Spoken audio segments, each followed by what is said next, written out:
This chus of our learning should be a panacea. And the first thing for Yechiel Nasan ben Sarah. It starts right after the Mishnah Nun Gimel. Mishnah says that in the second base of Mikdash, or from when the time that the Aron was taken away, so there was a stone that was 3 fingers high, and on it they would place the fire pan with the incense. The Gemara says, "Mishenignaz like tani, ala mishenital tana." It doesn't say from when the Aron was hidden. That's what we were expecting. It says from when the Aron was taken. Now, taken where? It says, "Command Amar Aron Galal Bavel." The Aron was taken to Bavel. That's interesting. So, Mishenital, I understood Mishenital was from Yoshio, because Yoshio hid it. That's what I thought. But really what it's saying is from the when Nebuchadnezzar came in, which was many years later, and he took the exiles. Okay, the Tanya was taught in a Brisa. Rabbi Eliezer Aimer Aron Galal Bavel. Rabbi Eliezer taught the Aron was exiled to Bavel. I never saw Raiders of the Lost Ark. I don't know even where it was taking place. It was in Egypt? Okay. I have to wait for another mittel. Okay. So, Shnema, as it says, L'tshuvas Hashana Shalach HaMelech Nebuchadnezzar Vayeviyehu Bavela Im Kli Chemdas Beis Hashem. Okay, what's happening here? At the end of the kingdom of Yehuda, there was a king. His name was Yehoiakim. Yehoiakim was sent away, and his son took over. His son was Yehoiakim. That's a confusing one. Now, Yehoiakim was exiled a year later. He was only there for 1 year. After that, his uncle, the first king's brother, Tzidkiyahu, was there. I think that was 11 years. So at the end of the year, Nebuchadnezzar comes back talking about after Yehoiakim is sent away. So he comes back and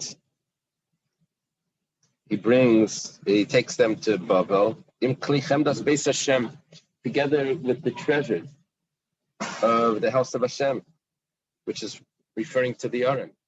See? Rabbi Eliezer says the Aron was taken to Bavel. Reb Shimon ben Yochai Omer Aron Galal Bavel.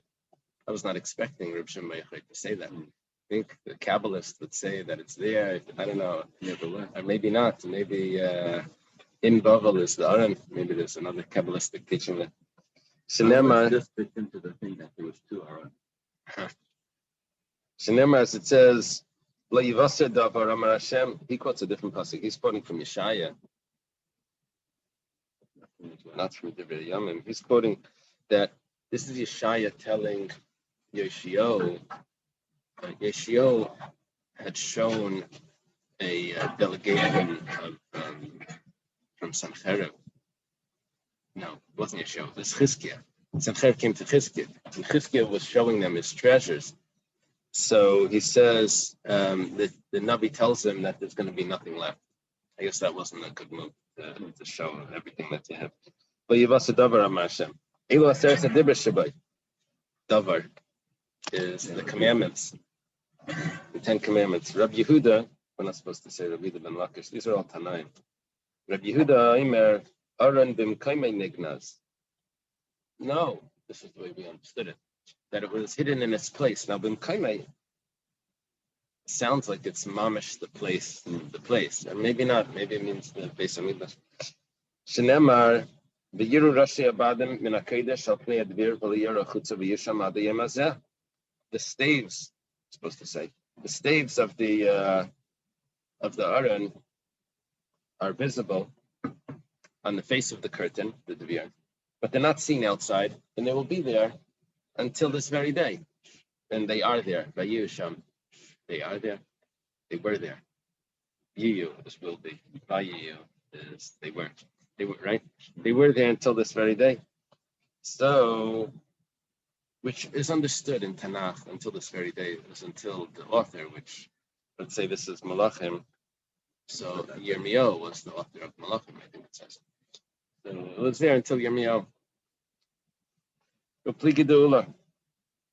However, this quote from Reb Shimon ben Yochai argues on Ula. Now, the last quote was Reb Yehuda, but the quote from Shimon ben Yochai before argues on what the way Ula has the opinion of Reb Shimon ben Yochai. Damar Ula, Shal Reb Masi ben Charash as Reb Shimon ben Yochai beroimi.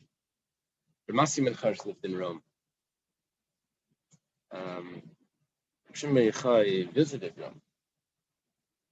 Remember, probably in that story with the daughter of the king. Remember that the Dibuk said Ben Yochai is the only one that can save me or something, and so they brought him, and then he cured the daughter. Yeah.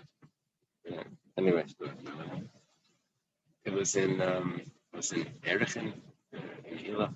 In Erichin or Mehila. Anyway, he went together with Rebbe Elazar Gesem. That's where they saw the tzitz. Eliezer Melamdeno Hamishayna Vishnia Aron Gal Lababa.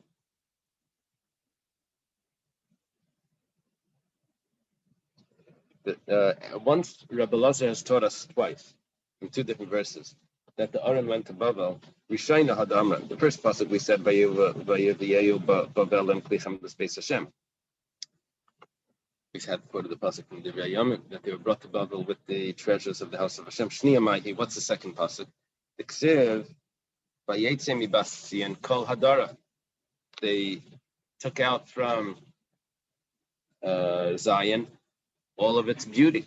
My Kol Hadara. What's all its beauty? Kol Chadara. All of the chamber.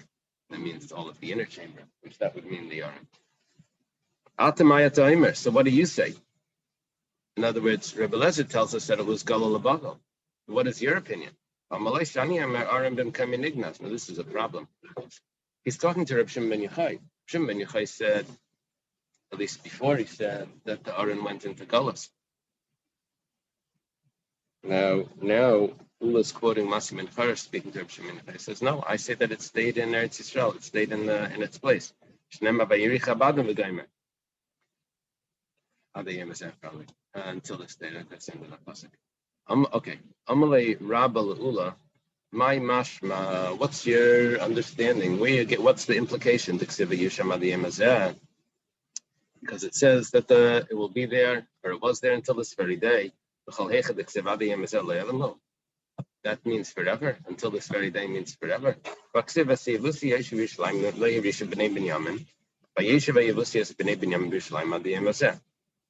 The Yevusi that dwelled in Yerushalayim, the tribe of Binyamin did not chase them out. And the Yevusi dwelt with the tribe of Binyamin in Yerushalayim until this very day. Now, that's a problem. You want to say that they were never exiled?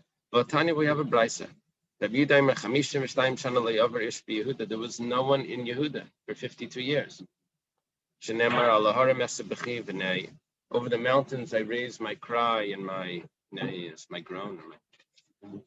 Midbar Hina, and over the desert. Is it Midbar or Nice Midbar? Hina, I lament. Because it burnt without anyone passing by. And there was no sound of the cattle, not from the birds, not from the animals, not birds of the heaven, or to the animals. Nadadu halachu. They fled and they were gone. It means there was no one there. Well, how long was that? It says behema, begematria 52 halu. That's not a raya, but it says that it was 52 years. Betanya Rabbi Yossi Yomer Sheva Shanim Niskayim Gafur Samelch B'Eretz Yisrael, and there's another brayso. Rabbi Yossi says that for 7 years there was sulfur and salt in the land of Israel. I never really understood this. I know that they would, I forget the battles of Greece and Rome and this. One of them. I think they sometimes they would like destroy the land and put salt in it, so that to make it not livable. I thought that was just a natural thing. Oh, it could be. Okay, it could be it's a natural. That makes sense. If it was a natural thing after a fire, then that makes sense. That's why I thought salt was so expensive. Wasted on cleaning the streets, melting nice. On my time at the Rabbi Yossi, what's the reason that for Rabbi Yossi to say this, that there was 7 years there was sulfur and salt in Israel?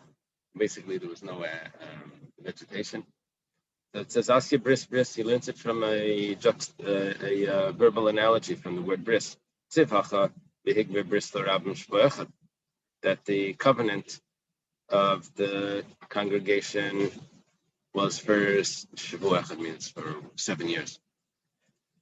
It also says it's because they had forsaken the covenant of Hashem, the God of their fathers. Okay, so we see that there was no one there, and we're also saying that the Yerusi was there ad Hayom Hazeh. How could they be there ad Hayom Hazeh until this very day if no one was there? Amalei hachiksiv sham, hasam liksiv sham. So Ula says in the pasuk that's speaking about the Aron, it says v'layira chutza. The staves of the Aron were at the protruding from the at the curtain, visible from the curtain, and they were there sham ad hayom hazeh until this very day. But when it came to the Yevusi, it doesn't say that they were there ad hayom hazeh. It just says that they dwelt in Yerushalayim until this day. It doesn't say there. The Gemara says, okay, so now you want to say Sham means that it's going to be forever? Meisvei, we have a question. From the children of Shimon, they went to Har Seir. Anashim, men, Chamish Meis, 500, Platia, Venara, Barafia, Veluzia, Uziel, Bnei Yishay, Beresham, with these important people at their head. Vayako Esher Saplet Lamalek. And they hit what was left over from the remnants of Amalek. And they dwelled there until this day. And the problem is, but that's not true. They're not there till this very day because Sancherib came and moved everyone around. He didn't want anyone to feel that they had their homeland. Right. So he moved everyone around. Everyone was a guest. Everyone became strangers. But he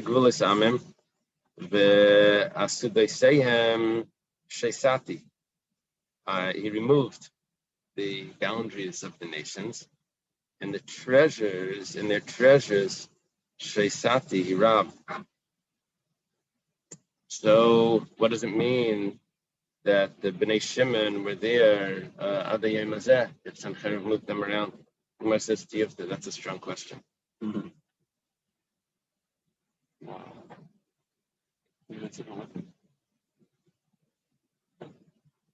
The problem is what the verse means.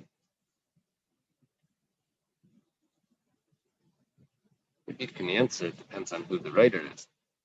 In Yeshaya it means one thing, and in Malachim it means something else. But that's too modern an approach to divide it up like that. View the Torahs. The Yemazah. Okay. Amrav Nachman. Rav Nachman says, Tana v'chachamim ma'imrim arein b'lishkas dira eitzim hayaganus. Okay, now we're getting very specific. There isn't an opinion that we said that the Aron, the ark, is still there in the Beis Hamikdash. Now, where exactly is it? So, this is the Gemara. So, Rav Nachman says that the Chachamim say in the Brisa that it's in the Lishkas Dira Ha'itzim, in the chamber of the wood. Amar Rav Nachman bar Yitzchak. Nachman Yitzchak says, Achanan Nami Tanina, we also have this in a Mishnah. Ma'aseh b'kayin echad. There was a story of a kayin. Sheyim misasik v'ra ritzba meshuna mechaversei. So one of the floors was different than the others, probably a tile. Above ideas chaveira, he comes and he tells his friend, like hispik ligmar sadavar, he doesn't finish completing, doesn't get a chance to complete Ashiyatz nishmasi until he died. And they knew clearly, it's clearly that the Aron was hidden over there. Ma'avi Avid, what was he doing? I think the Gemara assumes that if he died, he was doing something wrong. So Amar Abchel by Misasik B'Kadumaya, he was busy with his hatchet. He was probably supposed to be using a hatchet. He's checking the wood. He's probably supposed to be, or maybe not. Maybe what the Gemara means is he was fooling around. But I don't see that in the text. Is that in the smaller notes? Or is that Rashi. So Rashi says. Yeah, Rashi before said that, not over here. Misasik, Rashi by Misasik says Betil is chayk. Misasik. Ra Ritzba. Yeah, so they were playing around. He probably got a new knife. I didn't cut the cherry tree. It was I. He was playing with his new knife. Something like that. Okay, so if that's the case, and then he sees this, and then he ends up dying. Tana de Rabbi Shmuel Shnei Kayin and Bali Mumen Hayamatliim Beitzim. There were two Kayin. The Kayin Bal Mum doesn't do that either, but they are allowed to check the wood to make sure that it's that the wood doesn't have worms. And the hatchet of one of them fell out, and it fell there. Fire went out and ate him. But here it doesn't look like he's really doing something wrong. Right. Daf Yehuda Rami. Okay, this is a new command. What is that? The priest was storing boiling wood. When he asked one of them to set up down there, the bowl of the floor, the blemished priest was pointing to expecting wood to work. These rods were fixed to these for the altar. Okay. Right. Yeah, so that's the next part of this. Yeah, so there's two of them. Yeah, so there were two versions of the story. Unless maybe it was two different stories. That over here, two Kainim died, right? In this story. Okay, Rav Yehuda Rami. Rav Yehuda has a contradiction. Ksiv, one pasuk says the Rashi Abadim. It's a contradiction in the same pasuk. You could see the ends of the staves. Ksiv, and another pasuk says you cannot see them outside. So haketzat, how is that going to work? It says nirin vein nirin. They're visible, but they're not visible. Let's go further. Tanya namihachi. It's also taught in a brisa. It's going to get clarified. The Rashi Abadim, they could see the ends of the ends of the staves were visible. Maybe the staves can't be moved. They extended them. Probably means that they were able to pull them forward. They weren't supposed to take them out, right? But they could pull them forward. In that, they could probably slide. They were in loops and rings, I think. Unless it means they moved the whole thing forward. But it sounds like they were able to move it forward. Yachal yir makarim beperechas v'yotzim. Maybe it would break through the perechas and go out. Talmud leimer v'al yir achutza. It was not breaking through the perechas. It wasn't seen outside. Okay, so how was it? So it says doichgenu boltim. It was putting pressure and protruding. V'yotzim beperechas. It was going boltim v'yotzim beperechas. It was protruding in the perechas. V'nin kishnei dadi isha. And it was visible like two breasts of a woman. Shnemar tzror amar doidi li bein shadayalan. Tzror is a packet of myrrh that is my beloved to me. In shadayalan, between my breasts, he rests. Amar of Katina. That is sure. There's a what's the shot over here? It's such an interesting comparison. The Aron, and it uses this metaphor. Maybe the pshat is that the breasts give nourishment to the baby. They're attractive to mature. And so the Torah, this is the Aron, the Torah offers something for we have to ask Dr. Freud a little more, but whatever. There's got to be a metaphor over there. Some explanation. Amar Rav Katina. Rav Katina says, "B'shasha Yisrael Eilam L'Regel," when the Jewish people would go up to the Beis Hamikdash. Adjust the word here. Megalin lemes aprechas. They would open the parechas. Umar lemes akruvim sheim urim zebazeh. And they would show them the kruvim that were attached one to another. Attached probably means like embraced. Look at your. They would let them through the Kaddish or out through the Kaddish to see through the Kaddish. It doesn't say. The Gemara is going to ask about this. There's an inherent problem in this. So, okay. Look at your love that there is for you in front of Hashem, like the love of a male and female. Masav Rachiz, the Rachiz asks a question.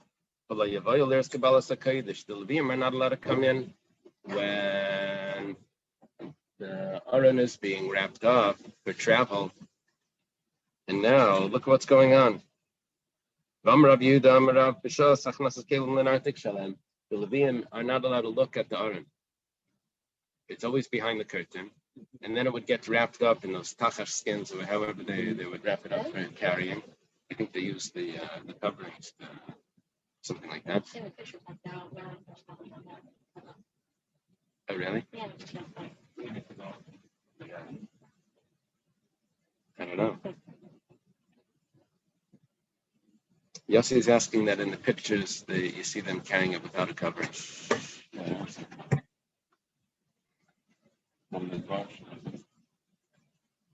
Okay. Amar Rav Nachman. So this is a kasha. What's the problem? The problem is that we have the statement from Rav Katina that they would show the Jewish people that were Eila Regel. They would show them the Aron. On top of the Aron was the Kruvim. They would show them the Kruvim, that they're embracing one another. The two Kruvim. And now we're quoting a source that says that the Levim weren't allowed to look at the Aron while it was being wrapped up. Amar Rav Nachman, Mashal Akala, Kol Zman Shebeveis Avia, Tznua Mibaila, Kiven Shabbos Lebeis Chamera, Eina Tznua Mibaila. You hear the teretz saying that in the desert we were like engaged. So the Kala, she's engaged, she's very modest. So now the Torah is becoming the Kala. Now it's switching. But in the Beis Hamikdash, then she's already, you hear the expression in the father-in-law's house. That means that they're married. That's the expression for marriage. Because they would get married if she's only 9 years old or 12. Yeah. They lived in the parents' house, I think, like until he would apprentice somewhere till like 18, and then he would get his own place. Yeah, through college. So how does this answer the question? That in the desert they had to be more. The Aron was more modest. It was always concealed. And now, once they're married already in the Beis Hamikdash, then they would show the Aron to the people. With 1 second. There was a Kayan that dies because he was exposed to the source of where the Aron was hidden. Obviously, he wasn't supposed to see it.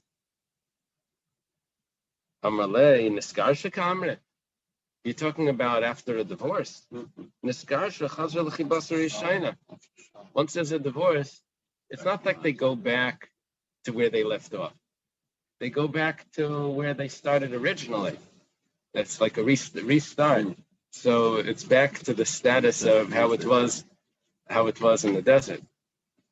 Yeah, I don't have an explanation for this.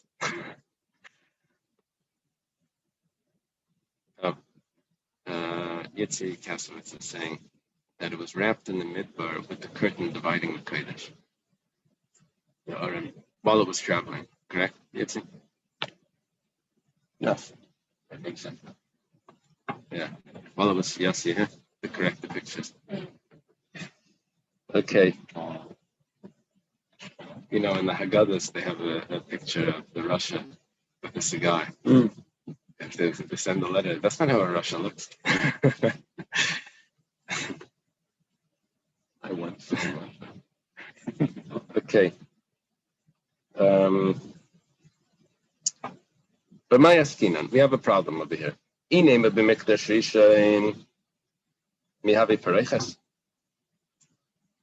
What's going on? It's the first base in Mikdash, so they would lift up the parechas. There was no parechas. Ela b'mikdash sheni. It must be the second base in Mikdash. We said there was a curtain, 2 curtains in the second base in Mikdash, dividing the holy and the holy of holies. But the problem with that is, mi havi kruvim. No one holds that there were kruvim there. The question is if it went to Babel or if it was hidden. So there's a problem. This doesn't work. So Lailam, the Gemara says Mikdash Rishon. It really was the first base of Mikdash. And my parechas, what's the parechas? Parechas the Babi.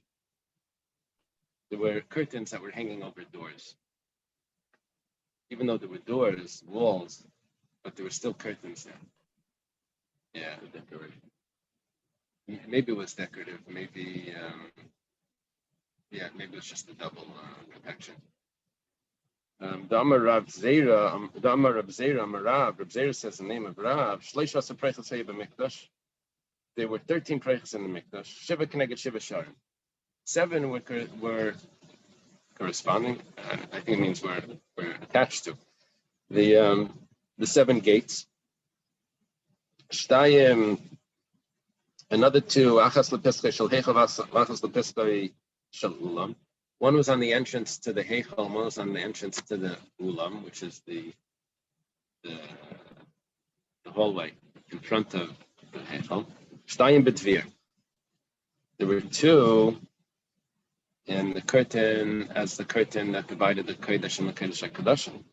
Shtayim connected baliyah, and there were another 2 up on in the attic, right above them, that divided that room as well. I thought it said there were Rashi Pispasim, that means there were little like dividers. But here it's saying there's screens, or curtain. So where was this?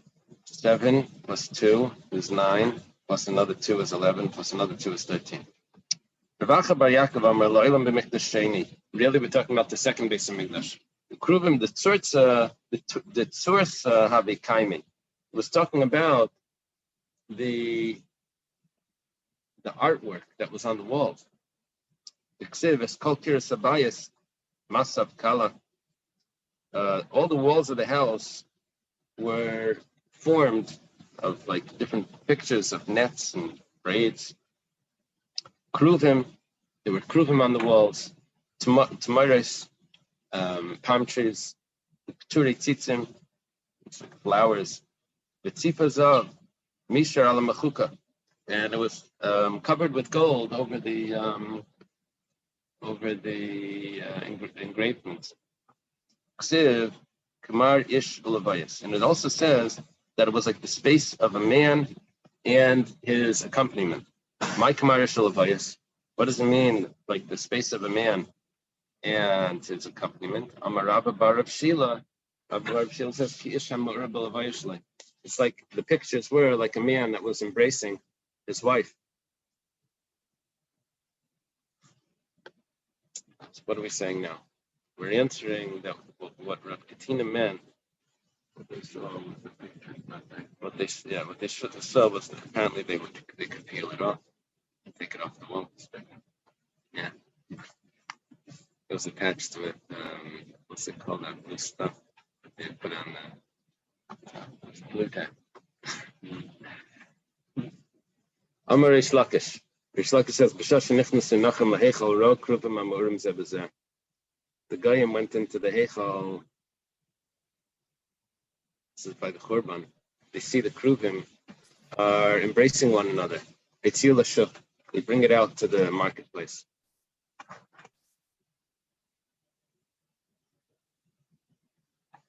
Rashi over here says that this is not the Kruvim. Yeah, it has to be that. The Goyim didn't come in and see Kruvim. Oh, the paintings. It must be the paintings. Rashi says it's the painting. The painting. So they peel them off the wall. They bring them out to the marketplace. These Jewish people, they give a blessing and it works. They give a curse and it works. They're involved in these types of pictures on the walls of the sanctuary. Right away, they disgraced it. All those that honor her disgraced her because they saw her nakedness. Okay, now we've said Shashiyah in the cross, that the stone that was there was called Heaven Hashasiyah. Tana was taught in a Brisa Shemimena Hushta Soilam. From there is the foundation of the world. Talk about cosmology, how the world started. It started from that stone. Tanan Kamandam Mitzian Nevra. This supports the opinion. This goes according to the opinion that the world was created from Zion. The Tanya was taught in a Brisa. The world was created from the center. This means like the dirt will attach to the clods of dirt. Everything came together from the center. What is it? I think in cosmology they say that the energy, I forget what came before the supernova, but the energy came together and made those first elements, the hydrogen, and that started to form from the pressure, because energy is supposed to be mass also. So it started from the center. Rabbi Shua says, then the supernova came, and the higher elements were born. Right. That it was created from the sides. To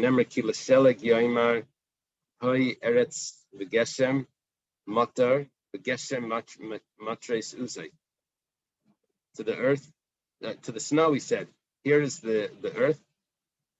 Who earth is supposed to be? This is the earth and the rain. It's pouring rain and the strong rain. Rabbi Yitzchak Nafka, or Rabbi Yitzchak, to the snow, I guess that it's raining everywhere. And how do you tell it's coming from the side? I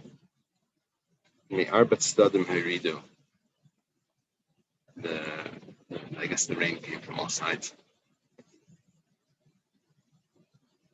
and then it hardened into the earth. But Yitzchak Nafta Amar Evan Yara Kadosh Baruch Hu Bayam Imenu Nista Soilam. But Yitzchak Nafta says that Hashem threw the stone into the sea, and from there the world was formed. Shenemar Alma Adanel Hetbu Imiyar Evan Pinasa. And what is its foundations? Who threw the stone of its foundation?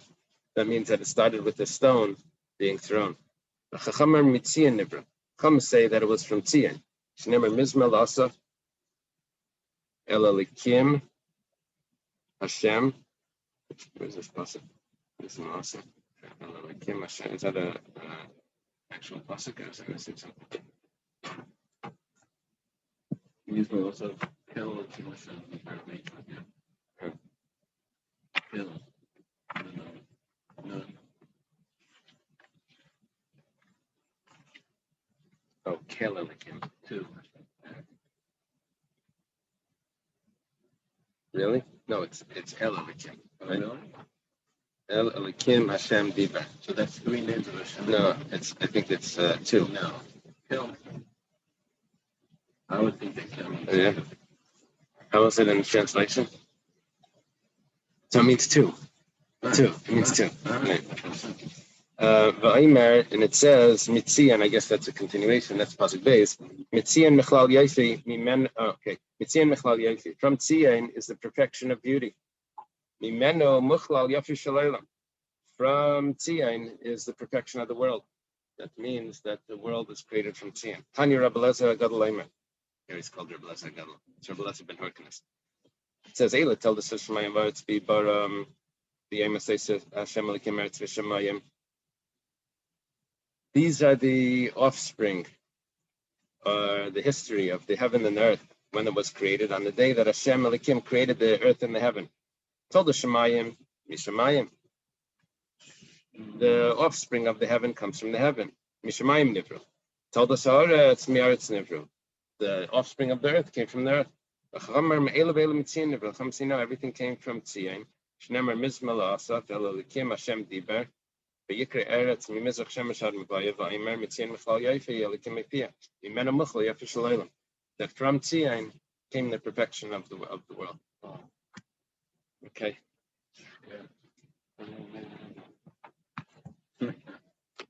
Made in Israel, it's a